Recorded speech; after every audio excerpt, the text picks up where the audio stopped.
Our ethos is just really based on 50 years of doing architecture in the city, and this has been an interesting city and an interesting landscape for us. And what we've learned over the years is the best way to approach architecture is to be quiet to the context. And what we try to do is understand what the context of the situation is. What's the context of the neighborhood? What's the context of the climate, of course, but also what's the context of the culture, the built environment, what's the building about, and make something out of understanding the basis of where it's placed.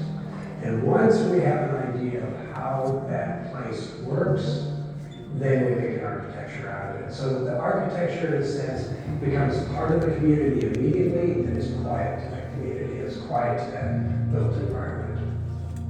When we think about Vancouver, there are just some things that are really particular to that city and values of that place. High sustainable, building performance is really important. It's a very eclectic urban environment that brings about a lot of different scales, a lot of kinds of people to live together. So there really are things at every scale we're thinking about and drawing from both the larger city and the neighborhood when we look at a project like this. One of the most beautiful things about Vancouver is that nature's all around. You obviously have the amazing views, but on a more street-to-street context, you still feel the neighborhood qualities that make it a wonderful place to live. You feel the street trees, you feel the neighborhood gardens. You see that context that is very accessible and is able to be reached out and touched. And I think that the building itself chooses to continue that legacy by how it addresses the street and how it addresses the context of the neighborhood. It's a very interesting transitional site. There are single-family residential homes very near this. We're just drawing in influences at every scale, all of the components to make a place that's better than it was before. This is a neighborhood that's walkable, and I think the challenge to this is how do you bring that charm, that presence, that comfort into new construction, new architecture.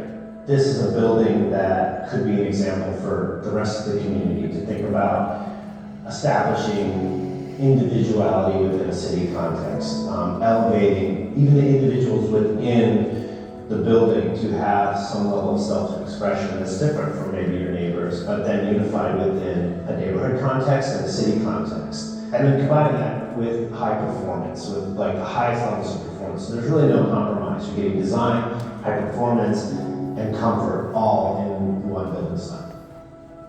Every home has a special outdoor place. Has light coming from multiple angles, usually a corner window, and they have a covered outdoor living area that's connected to a very flexible interior living space. So they get the best of all worlds. They get light, they get air, they get a sense of their own outdoor space and outdoor environment within this larger building that gives you shared amenities like the elevated roof garden. One of the things that we think really will set this building apart is its sense of long life and permanence. This building is really being built for generations of people to live there. I think the quality of its craftsmanship and construction will be unique in the market. There's a wonderful sense of adaptability in the spaces that will also help it be long-lived. It's going to be a building that is joyful to live in, and it's going to get better with age as people start to live in it. How you touch and move a building, how you open the door, how you open a window, how you walk across the floors is ultimately really important to experience a good place, especially at home. It's not just about the big idea, it's not just about what it looks like from the street, it's about how you experience that building.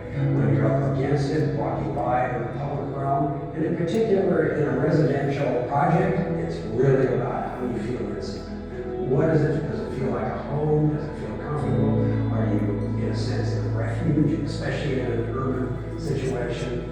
Those are the next level architectural deliveries that we work really hard to meet because, in fact, they are essentially the soul of the building.